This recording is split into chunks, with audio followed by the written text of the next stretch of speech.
Shalom Aleihim. Berjumpa lagi dengan Sutrisno pada perenungan pagi hari ini tanggal 2 Mei 2020. Bacaan liturgi hari ini diambil dari Kisah Para Rasul bab 9 ayat 31 sampai dengan 42 dan bacaan Injil Yohanes 6 ayat 60 sampai dengan 69. Setelah kebangkitan Tuhan Yesus, bahkan setelah naiknya Tuhan Yesus ke surga, para murid, para rasul tetap dengan setia memberitakan Injil. Rasul-rasul tetap berupaya menyebarkan Injil. Dan bagaimana perkataan yang telah diucapkan Yesus sendiri, murid-murid sudah menerima kuasa untuk menjadi saksi-saksi Tuhan. Pada Kisah Para Rasul bab 1 ayat 8.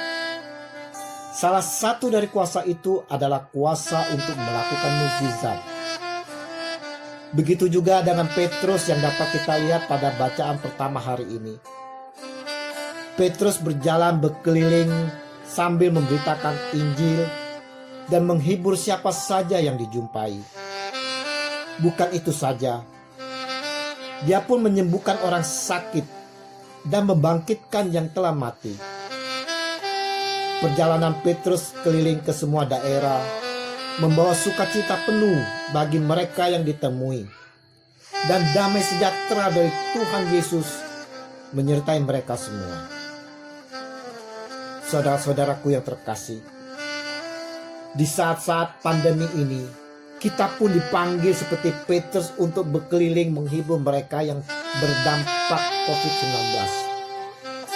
Banyak di luar sana mengalami kesedihan, kepahitan hidup, putus asa.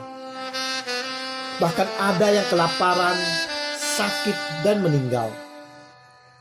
Mereka semua dalam kesendirian. Mereka butuh penghiburan, butuh seberkas cahaya kehidupan. Mereka butuh kita. Dan tentunya kita tetap mengikuti himbauan, jaga jarak, physical distancing, juga memakai masker.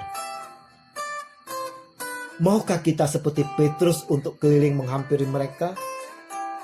Memberi seberkas cahaya kehidupan yang kita punya? Menghibur mereka, saling membagi apa yang kita punya. Atau mungkin kita sendiri mengalami kekhawatiran, ketakutan, dan kekalutan.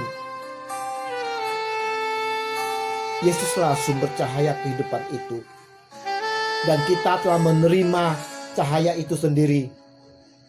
Dan biarlah cahaya yang kita terima boleh menyinari mereka semua yang membutuhkan.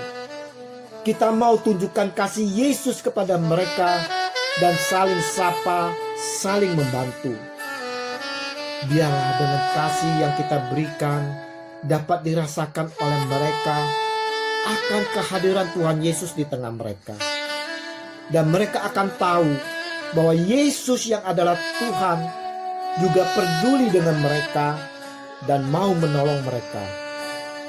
Melalui iman yang kita lakukan akan berbuah menjadi nyata baik bagi orang-orang yang menerima. Mungkin ada yang tak terima atau ada rasa takut kristenisasi. Tapi percayalah saudara-saudaraku yang terkasih, Yesus menyertai kita. Kita lakukan saja bagian kita dan sisanya Tuhan sendiri yang akan melakukan. Kita melihat dalam setiap pelayanan Petrus, dia selalu berpusat pada Yesus. Petrus selalu melakukan apa yang telah dikerjakan Yesus. Dia selalu melakukan di dalam nama Yesus. Dan apa yang dilakukan Petrus hanya untuk memuliakan Yesus. Mungkin kita bertanya-tanya, kita tidak mempunyai karunia seperti Petrus untuk melakukan banyak mukjizat. Tapi saudara-saudaraku yang terkasih, prinsip pelayanan berpusat pada Kristus harus selalu kita pegang teguh. Pola inilah merupakan kunci mengapa gereja mula-mula terus bertumbuh di tengah-tengah masa penderitaan dan di masa damai. Hari ini melalui bacaan pertama kita dipanggil sebagai Petrus-Petrus masa kini. Kita diingatkan kembali bahwa kita ini adalah seorang hamba dan selalu menerima perutusan. Maka terimalah perutusan itu dengan penuh sukacita. Jalankan perutusan kita dengan tetap setia dan taat. Jadilah hamba yang hanya selalu berfokus kepada Tuhannya, yaitu Yesus Tuhan kita.